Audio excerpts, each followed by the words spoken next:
انا مش قادر اتخيل شباب بتدفع فلوس ازاي عشان تموت.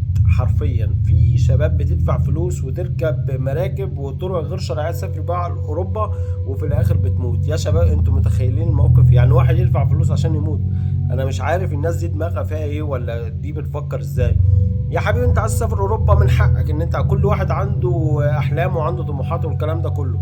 معاك 200 300 الف، افتح بيهم مشروع، امسك فلوس وبعد كده سافر اوروبا.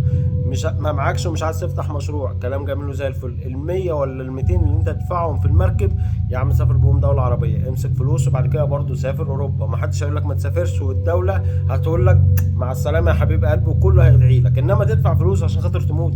انت مش متخيل ومش مقدر يعني وجع ابوك وامك وحزن ابوك وامك عليك بعد ما تموت. يا حبيبي ما تفكروش بالطريقة دي. ما حدش يا جماعه يسافر بطريقه غير شرعيه، سواء ليبيا واوروبا والكلام. ما حدش يسافر بطريقه غير شرعيه. انت معاك فلوس سافر اوروبا، ما معكش فلوس استنى لما تعمل فلوس وسافر. سافر اي دوله تقف على رجلك تجيب فلوس انما 99 واحد راجعين جثه هامده. يا جماعه قدروا تعب ابوكم وامكم يا جماعه، والله ربنا يهونها وربنا يصلح حال الشباب كلها.